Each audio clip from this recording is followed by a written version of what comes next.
하나님 말씀은 마가복음 15장 1절로 15절 말씀입니다. 마가복음 15장 1절로 15절 말씀을 함께 읽겠습니다. 새벽에 대제사장들이 즉시 장로들과 서기관들 곧 온 궁회와 더불어 의논하고 예수를 결박하여 끌고 가서 빌라도에게 넘겨주니 빌라도가 묻되 내가 유대인의 왕이냐? 예수께서 대답하여 이르시되 내 말이 옳도다 하시매 대제사장들이 여러 가지로 고발하는지라. 빌라도가 또 물어 이르되 아무 대답도 없느냐? 그들이 얼마나 많은 것으로 너를 고발하는가 보라 하되 예수께서 다시 아무 말씀으로도 대답하지 아니하시니 빌라도가 놀랍게 여기더라. 명절이 되면 백성들이 요구하는 대로 죄수 한 사람을 놓아주는 전례가 있더니 밀란을 꾸미고 그 밀란 중에 살인하고 체포된 자 중에 바라바라 하는 자가 있는지라. 무리가 나아가서 전례대로 하여 주기를 요구한데 빌라도가 대답하여 이르되 너희는 내가 유대인의 왕을 너희에게 놓아 주기를 원하느냐 하니 이는 그가 대제사장들이 시기로 예수를 넘겨준 줄 알미러라. 그러나 대제사장들이 무리를 충동하여 도리어 바라바를 놓아 달라 하게 하니 빌라도가 또 대답하여 이르되 그러면 너희가 유대인의 왕이라 하는 이를 내가 어떻게 하랴? 그들이 다시 소리 지르되 그를 십자가에 못 박게 하소서. 빌라도가 이르되 어찌 미냐? 무슨 악한 일을 하였느냐 하니 더욱 소리 지르되 십자가에 못 박게 하소서 하는지라. 빌라도가 무리에게 만족을 주고자 하여 바라바는 놓아주고 예수는 채찍질하고 십자가에 못 박히게 넘겨주니라. 아멘. 우리는 십자가형이 고통스러운 것임을 잘 알고 있습니다. 직접 경험하지는 않았어도 역사는 그것을 보여주고 있고 우리가 상상해도 그것은 얼마나 고통스러운지를 상상할 수 있습니다. 우리는 예수 그리스도의 고난받으심을 이번 고난주간 묵상하면서 자칫 잘못하면 예수 그리스도의 고난받으심에 대한 것을 우리는 좀 오해할 수 있는 상황이 있습니다. 예수 그리스도는 우리를 위해서 대속한 죽으심을 당하신 것입니다. 그런데 그 죽으심은 다양한 죽는다 그러면 어제도 말씀드렸지만 비단 그 십자가의 죽으심이 아니더라도 그분은 죽으실 수 있습니다. 죽으심보다 더 중요한 의미가 있는 것은 십자가 죽음이라는 사실이죠. 십자가 죽음을 우리가 바라볼 때요, 예수님이 그렇게 고통당하셨다라는 것이 우리에게 있어서 나를 위해서 그렇게 희생당하셨다라는 것 때문에 우리가 그분의 고통을 통해서 더욱더 마음 아파하고 감사하고 그 은혜에 감사하고 그렇습니다. 그래서 예수 그리스도의 고난받으심을 통해서 우리는 더더욱 그분의 아픔을 더 느낄수록 우리는 더더욱 우리에게 그분을 통해서 그만큼 사랑하여 주셨던 그 은혜를 우리는 묵상할 수도 있겠지요. 이 십자가상의 이 십자가의 이 사건의 한편의 이야기로 본다면 가장 이 반전 드라마의 핵심은 어디에 있겠습니까? 십자가 사건을 통해서 지금 예수님께서 하나님께서 쓰시고자 하시는 이 반전 드라마의 핵심은 무엇일까요? 나중에 어떤 것을 보여주면서 저들에게 이 사건이 반전이 될까요? 부활. 예, 부활. 그런데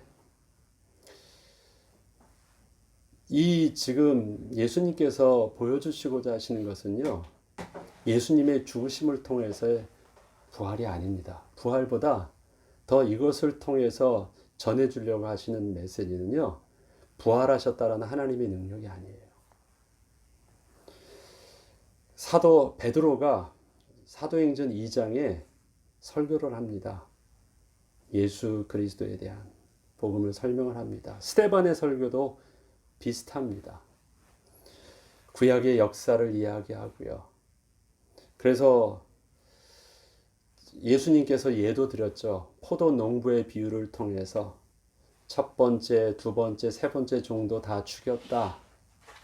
많은 그 외 여러 사람들도 다 죽였다. 그리고 아들도 죽였다. 그것이 포도 농부의 비유였거든요. 베드로의 설교도 똑같았습니다.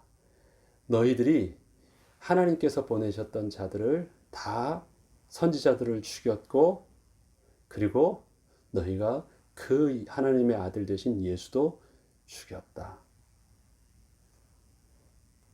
그것이 복음의 이전이었어요. 왜 그 말을 했을까요? 왜 이것을 복음을 전하는데 중요하게 전했을까요? 그것은 하나님을 거역한 근본적인 죄를 드러낸 것이었거든요. 하나님을 거부하고 내 스스로가 왕이 되려고 했고, 하나님 말씀을 거부하고 불순종하였고, 하나님의 음성에 듣지 않으려고 했거든요. 그것이 죄입니다. 그것을 말했어요. 그때 너희가 십자가에 달린 이 예수, 그는 하나님의 아들이셨고 너희가 그를 죽였도다. 그때 많은 이 베드로의 설교를 들었던 많은 무리들이 어떻게 됩니까? 두려워 떨기 시작합니다. 왜 떨었어요? 하나님 앞에 우리가 범죄하였구나. 죄가 깨닫게 된 거예요. 그러면 우리가 어찌할꼬?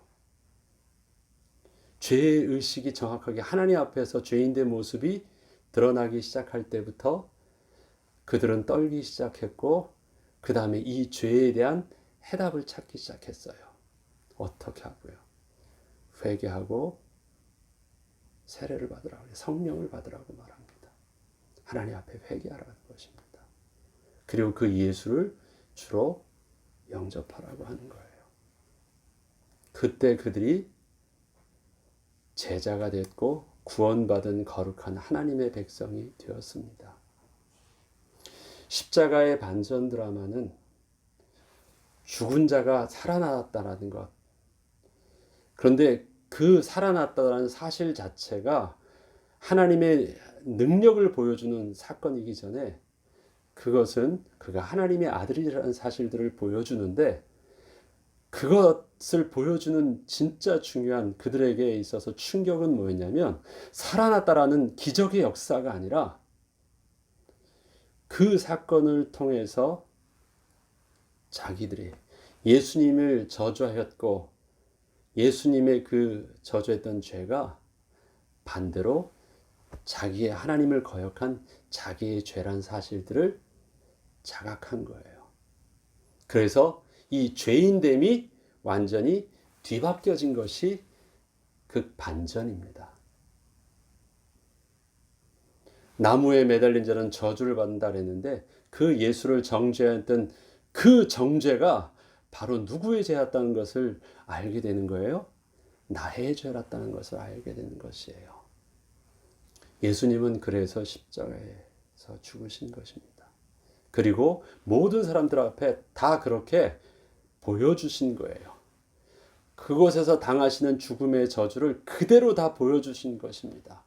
그만큼 죄가 두려운 것이고 악한 것이고 고통스러운 것이고 얼마나 이것이 심각한 문제인지를 적나라하게 다 보여주었어요. 그리고 많은 사람들은 정죄하였지만 알고 보니까 그것이 바로 자기의 죄라는 것을 알게 된 거예요. 그 사실들을 깨달은 자가 하나님 앞에서 정직하게 죄를 내어놓고 용서를 구할 수 있었고, 대속하여 주신 그 예수를 나의 구주로 영접할 수 있게 된 것입니다. 오늘 이 15장에 나와 있는 빌라도 사건을 통해 빌라도가 예수를 이제 정죄합니다. 완전히 이제 법적으로 정죄를 하고, 그 빌라도는 많은 이 대제사장들과 공회원들의 무리에 그 압력에, 정치적인 압력에 밀려서 바라바를 대신 놔주게 되죠. 그 예수님의 형벌은 유대의 형벌이 아니라 로마의 형벌에 의해서 죽었습니다. 공식적으로 십자가에 매달려 죽을 만큼의 악한 형벌, 로마를 대적한 반역자로서의 형벌을 받고 죽었죠. 근데 본래 유대인들이, 바리새인들과 대제사장들과 유대 공회원들이 예수를 죽이려고 했었던 그 명분과 그 방법은 무엇이었습니까? 신성모독이었습니다. 반역죄가 아니었어요. 신성모독이었습니다. 그래서 계속해서 예수님의 기적을 할 때 사람들을 유도 질문을 하면서 계속 자기네들이 원하는 대로 끌고 가려고 했었던 것이 뭐냐? 살렸다라는 것보다도 안식일에 죽였지. 그가 이런 말을 했지. 그가 안식일에 일을 했지. 율법을 어겼지. 그가 죄인 맞지 하면서 자꾸 신성모독적으로 그가 죄인이지. 그리고 그가 자기를 감히 하나님이라고, 하나님의 아들이라고 말했지, 맞지. 그래서 신성모독으로 끌고 갔습니다. 그런데 이 신성모독으로 끌고 가면서 그들이 하려고 했었던 이 전략이 무력화되고 수정될 수밖에 없는 아주 큰 사건이 일어납니다. 그것이 뭐였냐면 바로 지금 유월절을 앞에 두고 그 이전에, 유월절을 앞에 둔 그 이전에 바로 이 나사로가 살아나는 사건입니다. 나사로가 살아나는 사건이요. 예수님께서는 지금 십자가에 죽으시기 위해서요, 바로 그 사건을, 병든 자를 고치지 아니하시고 죽은 자를 살리는 사건을 일으키십니다. 확실하게 죽음을 모든 사람들이 자각하게 하시고, 그 다음에 무덤에 그들이 완전히 장례 지낸 바 되었다가, 꽁꽁 묶어서 장례 지낸 바 되었다가, 죽은 지 나흘 만에 그가 살아나는, 다시 예수님의 창조의 능력으로 살아나는 사건들을 경험하게 됩니다.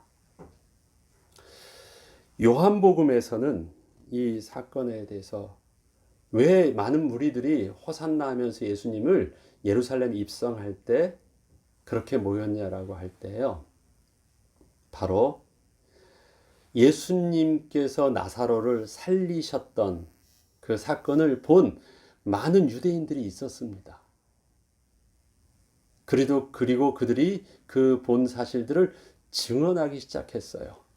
예수가 죽은 자를 살리셨대. 그동안은 병자를 고쳤다라는 정도였는데, 그건 그럴 수 있겠구나라고, 신기한데, 대단한데 정도까지 말할 수 있었지만, 혹시 그거는 가능하다 할지라도 근본적으로 하나님과 인간의 이 넘어설 수 없는 선이 바로 생명의 문제였거든요.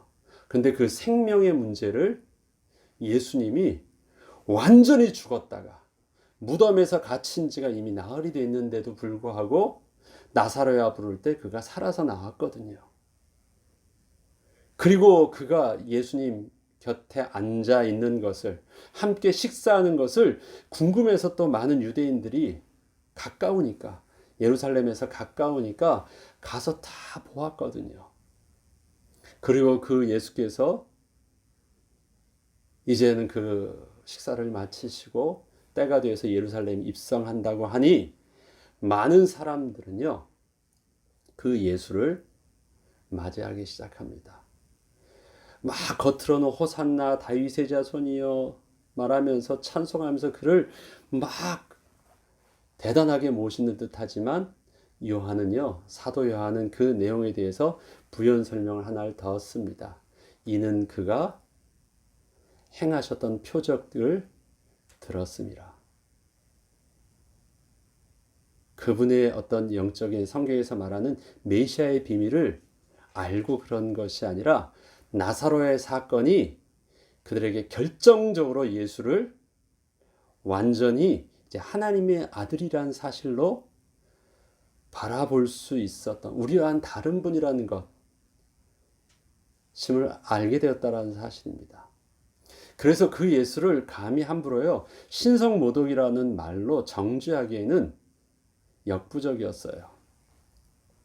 그렇기 때문에 요한복음 12장 18절에는요. 바리새인들이 서로 말하되 볼지어다 너희 하는 일이 쓸데없다. 보라 온 세상이 그를 따르는도다. 뭐예요? 그들의 전략이 무력화된 거예요. 그들의 음모가 죽이려고 했던, 신성모독으로 끌려고 가서 죽이려고 했던 음모가 무력화됐습니다. 이때부터 그들은 이젠 성 안으로 들어왔던 그 예수 그리스도에게 이 세컨 옵션을 쓰기 시작합니다. 왜 예수를 오늘은 대제사장들과 그 다음에 바리새인들과 공회원들이 하나 되었다고 합니다. 왜 그들이 예수를 죽이려고 했냐면요. 그들의 가지고 있는 지도자로서 종교적인 권위가 완전히 무너졌기 때문에 그래요. 가르침이 그러하였습니다. 그분을 통해서 드러나는 영적인 메시지가 그러하였습니다. 예수님은 회당에서 구약을 통해서 예수의 그리스도 되신 사실들을, 그 다음에 하나님 아들 되심을 증거하였거든요. 그것이 어디랑 겹쳤냐면 유대 종교 지도자들과 이 권위가 겹쳤기 때문에 그래요. 그래서 어떻게 해서든지 그 권위를 깎아 엎었으면 됐습니다. 그래서 그의 종교적인 권위로 그를 정죄하고 또 완전히 무력화시킬 수 있도록 하려고 했는데 종교적인 모든 방법이 무력화된 거예요. 더 이상 방법을 쓸 수가 없게 된 것입니다. 그래서 할 수 있었던 두 번째가 무엇이었냐면 바로 유대인의 왕이었다라는 또 하나의 그의 메시지를, 많은 사람들이 말하고 있는 그 메시지를 힌트를 잡습니다. 유대인의 왕이다. 유대인의 왕. 아니 왕이 있었고 통치자가 있었고 속국으로 있는데 그들이 인정해 세워냈던 분봉 왕도 아니고 새롭게 내가 왕이 되겠다고 올라선다라는 그 표현은 뭘 의미합니까? 반역이잖아요.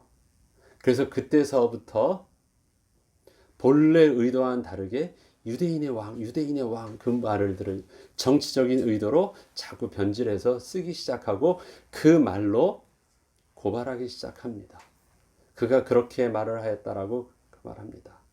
빌라도 앞에 데리고 왔을 때도 빌라도는 그 앞에서 대제사장들이 계속해서 고발을 합니다. 그가 유대인의 왕이라고 말했다라는 것이에요. 그래서 우리는 어쩔 수 없이 우리는 로마에 충성하기 위해서 그를 고발할 수밖에 없고 그를 로마의 법에 맡길 수밖에 없었다라는 것입니다. 신문을 합니다. 대제사장들이 너를 유대인의 왕이라고 했다. 그 말이 맞느냐? 너가 그런 말을 했느냐 할 때 본문은 내 말이 옳다라고 말하지만 영어적인 표현은 그들이 그렇게 말한 것이라고 말합니다. 그 말이 옳다라고 말한 것이 아니라 그들이 나를 그렇게 불렀다라는 것입니다. 긍정도 부정도 하지 않고 모든 것들은 그들이 다 알아서 말하고 있는 내용들이라고 하셨습니다. 다른 말로 계속해서 고발하고 있습니다. 그런데 예수님은 그거에 대해서 스스로 방어하지도 않고 변론하지도 않습니다.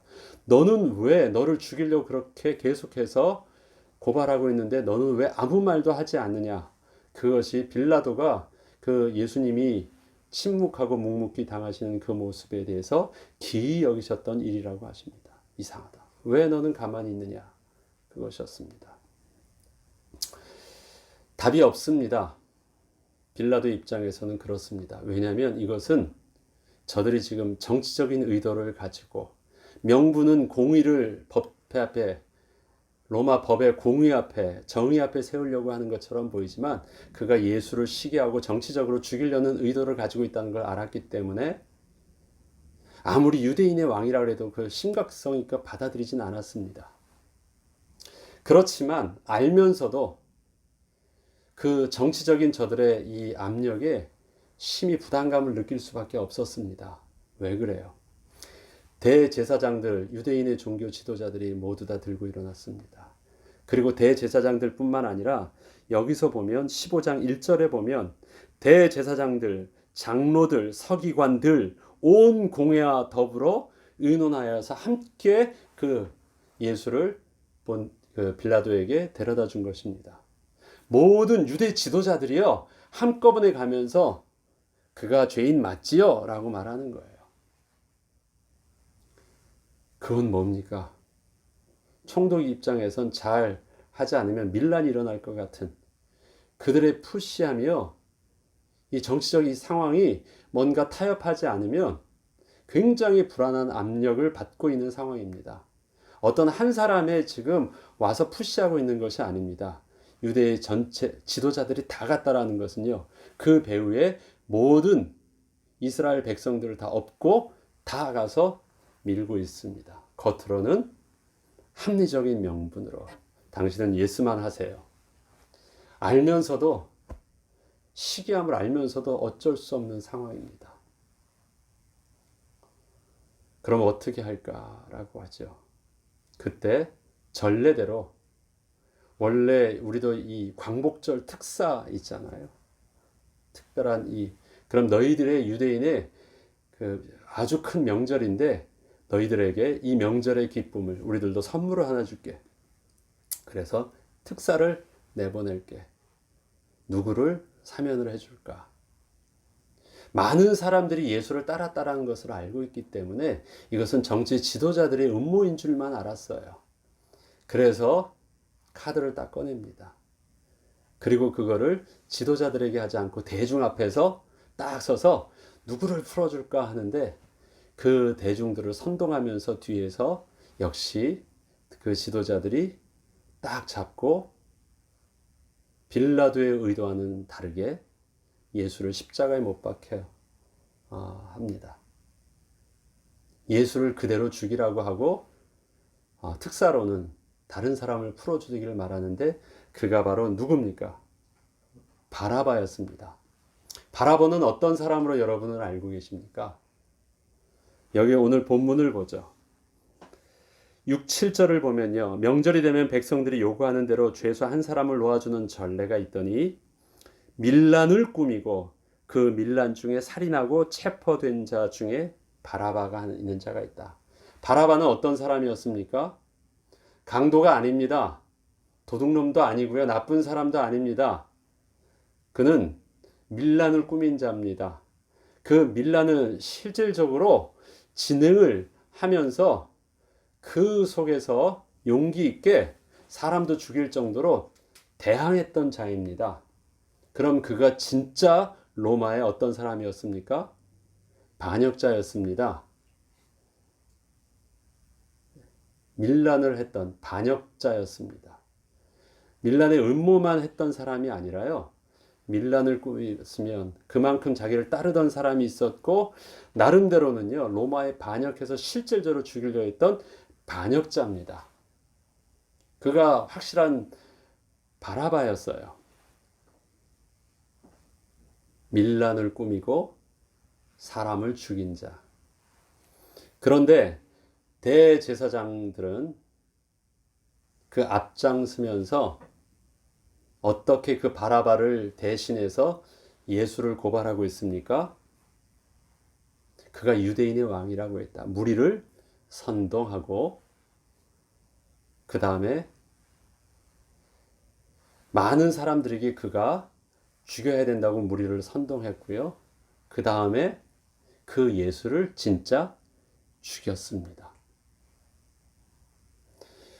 바라바는 로마에 반역한 자였지만 무리를 선동하고 예수를 죽인 것은 누구에게 반역하고 있습니까?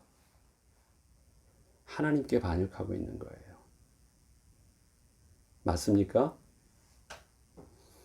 로마에 반역했던 바라바, 밀란을 꾸미고 사람을 죽일 만큼 하나님의 그 로마법의 확실한 죄인임을, 반역자임을 드러내서 완전히 죽임당해야 되는 그 죄죠.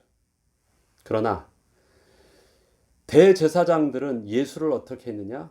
많은 하나님의 백성들을 선동해서요, 자기네들의 주인으로, 자기의 원하는 대로 백성들을 등에 업어서 끌고 가면서 어떻게 했습니까? 사람을 죽였습니다. 그 예수를 죽였어요. 이 법은 세상 법에 대해서는 잘 몰라요. 그들은 잘 몰라요. 그러나 하나님 나라의 법으로 본다면, 통치하시는 하나님 나라의 백성이라면 이것은 뭐예요? 하나님을 반역한 죄예요. 하나님을 거부한 죄예요.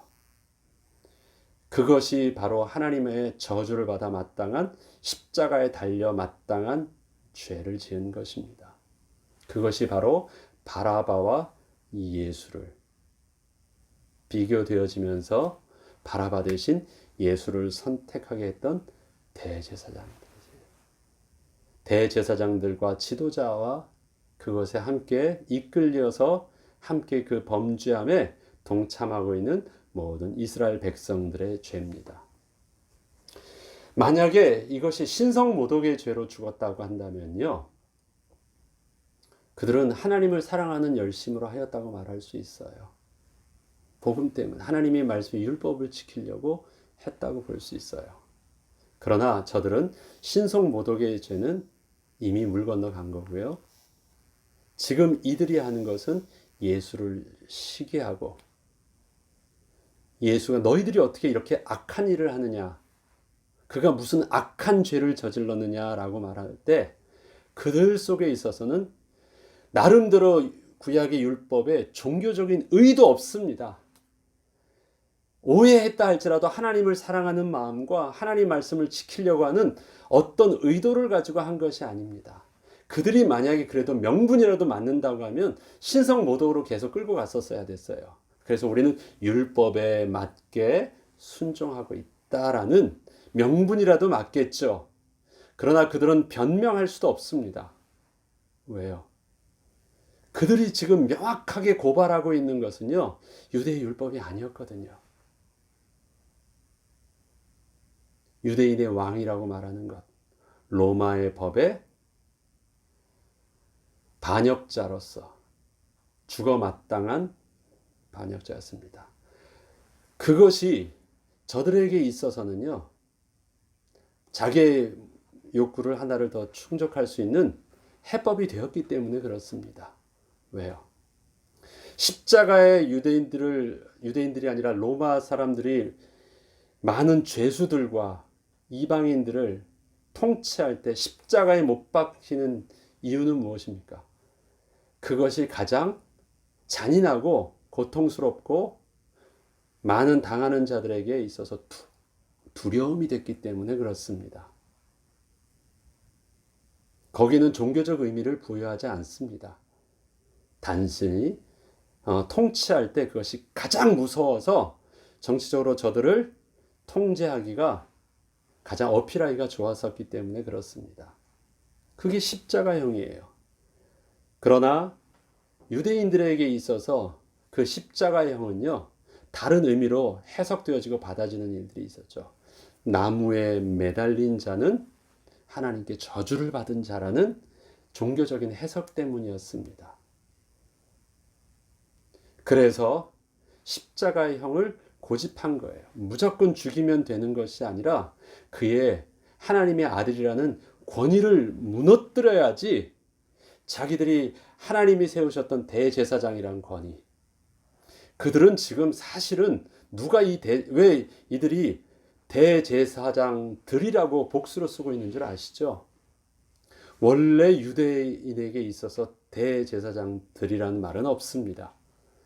대제사장은 유일하게 한 명만 될 수 있습니다. 그 이유는 죽으면 그 다음에 또 다른 제사장이 설 수 있기 때문에, 종신제였기 때문에 그렇습니다. 그런데 대제사장이 되어지려면 반드시 하나님의 허락하심에 영적인 증거를 필요로 합니다. 지성소에 들어갔다 나와야 되는. 이건 죽음을 건 그들이 하나님 앞에서의 그 테스트였습니다. 그래서 대제사장의 권위는 이스라엘 백성들에게서 가장 존귀한 자고 아무도 대신할 수 없는 자였습니다. 그러나 저들에게 있어서 성전 제사가 무기력화됐고 성전에 하나님의 임재하심이 비밀이 없다라는 솔로 헤롯이 자기의 영광을 위해서 만들어졌던 헤롯 성전은 성전의 기능이 껍데기는 있었지만 그것이 온전한 하나님의 임재하심의 거룩한 성전으로서는 아무 영향력이 없다는 사실들은 대제사장들이라는 그 사실들을 보면 알 수 있습니다. 아무나 해도 죽지 않아요. 그리고 로마에서는 자신의 통치자들, 이스라엘 백성들이 종교적인 영향력이 백성들을 끌고 가는 것을 잘 알고 있었기 때문에 제사장을 누가 세우냐면 로마에서 세웁니다. 올해는 네가 해. 그리고 올해는 네가 해 하면서 선출직이 되어집니다. 그래서 대제사장들이 됐어요. 그래서 명분은 있고 껍데기는 있지만 그들에게 있어서 영성과 실제적인 그들을 통해서 진행되어지는 영적인 제사의 비밀들은 없습니다. 성전에 헤롯의 영광만 있고 하나님의 영광은 없습니다. 그래서 예수님은 그 성전을 향하여서 헐라고 말했고 사흘 만에 다시 세우신다고 말씀하신 것입니다. 40년이 넘도록 만들어져 있는 헤롯 성전도 건물은 화려했었지만 그 속에서는 하나님의 영광은 없습니다. 더 하나님의 영광이 드러나는 것은 그리스도께서 죽으시고 부활하심으로 드러날 일이라고 분명히 말씀하셨습니다. 그리고 세워지는 그 부활 이후에 세워지는 그 반석위에 세워지는 영광의 집 교회를 통해서 하나님은 그 일들을 하신다고 하신 것입니다. 이 대제사장들은 그러한 자기들의 권위, 영적인 권위가 아니라 이제 정치적인 권위를 세우기 위해서 예수를 죽인 것입니다. 겉으로 보면 하나님을 향한 열심이 예수를 죽인 것처럼 보이지만 오늘 본문을 자세히 보면 저들은 하나님을 향한 열심도 아니었습니다. 그들의 율법적인 의도 아니었습니다. 그냥 하나님을 거부하는 그들의 악함만이 있었습니다. 그리고 세상의 법에 맡겨서 하나님을 대적한 것입니다. 하나님의 율법으로 하나님을 모순되게 한 것이 아닙니다. 하나님을 사랑하는 마음으로 하나님을 죽인 것이 아닙니다. 세상에서 자기의 정치적인 입지를 세상을 사랑하는 자기의 마음으로 세상의 도구를 가지고 세상의 법을 가지고 하나님 나라의 법을 반역하는 일들을 그대로 한 것입니다. 그리고 오히려 세상에 반역하는 바라바가 오히려 우리에게 있어서는 정치적으로는 훨씬 더 유리하다고 생각하고 그 바라바를 자기의 정치적인 리더로 오히려 맞아들이고 그 다음에 예수 그리스도를 죽인 것입니다. 본디오 빌라도는 판결만 했습니다. 권위로 판정만 해주었습니다. 그리고 모든 형의 집행은 다 어디서 합니까? 본디오 빌라도는 그들에게 넘겨주었다고 사복음서는 동일하게 다 그렇게 쓰고 있습니다. 넘겨주었다. 그리고 여기서도 오늘도 본문을 마지막 절에 보면 빌라도가 무리에게 만족을 주고자 하여 바라바는 놓아주고 예수는 채찍질하고 십자가에 못 박히게 넘겨주었다. 그래서 형 집행권을 그가 정죄했다라는 판정은 그 로마의 법의 권위로 하였지만 집행할 수 있는 것은 위임시켜서 그들이 했습니다. 그래서 그들이 친히 예수를 자기 손으로 못 박아 죽인 것입니다. 그들의 손이. 그래서 변명할 수 없도록 한 것입니다. 우리는 바라바를 통해서 바라보는 것이 있습니다. 이 사건을 통해서 예수 그리스도가 당하셨다라는 데에서 포커스를 맞추지 말고요. 예수님께서는 침묵하시면서 이 모든 부분들이요 다 드러나도록 하였습니다. 우리는 이것을 통해서 대제사장들의 그 다음에 그들과 함께하는 많은 무리들의 죄를 바라보지만 그 죄가 누구 죄라는 것을 알고 있습니까? 아, 그 죄가 나의 죄다라는 것입니다. 십자가의 고난을 통해서 예수님께서는 그 고난 받으심의 기간을 통해서 당신의 고통당하심을 우리에게 어필하고 계시지 않습니다. 그래서는 아프다고 말씀도 안 하셨고 억울하다는 말씀도 안 하셨고요. 이 고통에 대해서 어떤 반응을 통해서 우리에게 어필하고자 하시는 것이 없습니다. 만약에 그런 반응들을 어필하셨다면 저렇게 아프셨구나. 저렇게 아프신 것이 나 때문에 그러셨구나라는 우리는 예수님의 그 우리를 어떤 사랑하심 속에만 희생하심만 그래서 예수님의 그 행위 자체가 더 드러나지만 십자가의 죽으심을 통해서 우리에게 강하게 지금 보여주려고 하시는 것은 너희들이 하나님 앞에서 정말 반역한 죄인이다. 우리의 죄를 아주 낱낱하게 적나라하게 드러내보고 계신 것입니다. 우리의 구원의 시작은 어디에 있습니까? 내가 죄인임을 드러나는 것입니다. 예수님께서 나사로를 살리시는 부활의 능력을 보여주었어도 그것은 많은 사람들의 영적인 부분들을 건드리지 못했습니다. 육신적으로 야 신기하다. 야 대단하다. 야 그 예수를 통해서 우리도 뭔가 콩고물이라도 좀 먹을 수 있겠구나. 그를 따라가면 뭔가 있겠구나라는 육적인 눈은 띄었지만 나사로가 살아난 부활하였고 그 앞에서 저들 앞에서 함께 예수님과 더불어 식사하면서 살아있는 자를 봄에도 불구하고 저들은 영적으로 변하는 아무런 것도 일어나지 않았습니다. 그렇다면 예수님이 살아난다고 하신다고 해서 뭐 달라질 거 있나요? 부활 자체는 많은 사람들을 영적으로 살리지 못합니다. 창조적인 기적을 부활과 비슷한 기적들을 예수님 공생의 3년 동안 계속해서 보여주셨고 최종적으로 나사로가 살려지는 부활도 보여주셨습니다. 심지어는 예수께서 부활하셨다는 사실들을 모든 사람들이 보기도 했었습니다. 그러나 성령께서 그의 눈을 열어주기 전까지는 부활하신 사건을 통해서도 많은 유대인들과 많은 사람들은 예수님의 사건에 대해서 그렇게 부활을 크게 의미 있게 보지 않았습니다.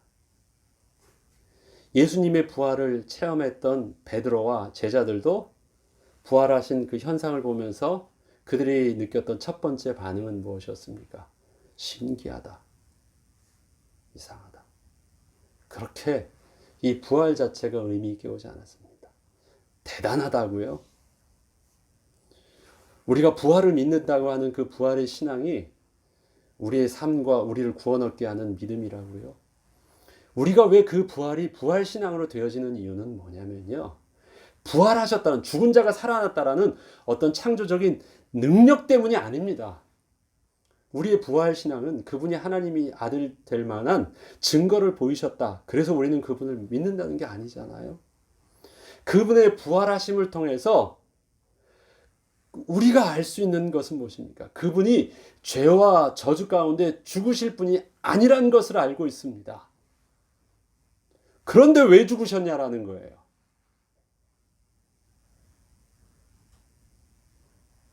그것이 바로 우리의 죄 때문이라는 것.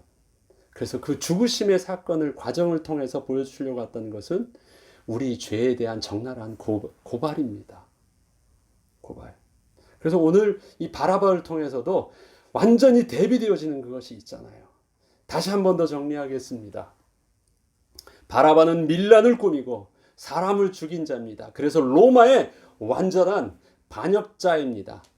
그는 십자가에 죽어 마땅한 죄인입니다. 거기와는 전혀 상관없는 것을 알고 있었지만 대제사장들은 그를 자기의 종교적인 권위를 세우기 위해서 바로 하나님 나라의 백성을, 하나님이 통치하시는 하나님 나라의 백성을 그들이 선동해서 밀란을 꾸밉니다. 하나님을 대적하려는 밀란을 꾸밉니다. 그리고 사람을 죽입니다. 예수를 친히 그들이 손으로 죽입니다. 그것은 세상 나라의 법으로는 자기네들이 옳은 것처럼 보였지만 하나님 나라의 백성과 하나님이 다스리는 하나님 나라가 하나님께서 이루시고자 했던 그 대표적인 상징된 예루살렘 하나님 나라에서 어떤 일들이 일어납니까? 반역을 일으킨 것입니다. 하나님 나라의 반역. 근데 우리의 죄가 바로 그것이잖아요. 하나님을 거부한, 하나님 말씀에 불순종하고 내가 왕이 되겠다라고 하고 하나님을 떠난 그것을 우리는 죄입니다. 예수님은 그것 때문에 죽으셨습니다. 지금 예수님이 무엇 때문에 죽습니까? 하나님을 거부하는 죄 때문에 그렇게 죽고 계신 것입니다. 그런데 예수님은 그것이 하나님을 거부해서 죽은 것이 아니라 하나님을 온전히 순종하셨다라는 사실들을 그의 부활하심을 통해서 우리에게 눈을 열어 보게 하실 때는, 그러면 왜 예수님은 그 십자가의 죽으심을 순종하여 주셨을까? 바로 우리 죄를 위해서 죽으셨다라는 사실들을 알게 되었기 때문에 그렇습니다. 이번 우리의 고난 주간을 예수님의 죽으심을 묵상할 때 예수님의 고통 당하심에 우리의 포커스를 맞췄던 부분들을 이제는 좀 더 어떻게 해요? 십자가에 죽으실 수밖에 없었던, 정죄받을 수밖에 없었던 우리의 죄의 문제들을 더 깊이 바라보고, 내가 하나님 앞에 바라바와 같은, 내가 하나님 앞에 대제사장과 같은 하나님 밥에 반역한 주인공이 나였음을 우리가 인식하고, 그 가운데 예수 그리스도와 함께 십자가에 죽고 그와 함께 다시 사는 부활의 신앙을 붙잡는 저와 여러분 되길 주 이름으로 축원합니다. 주기도문으로 마치겠습니다.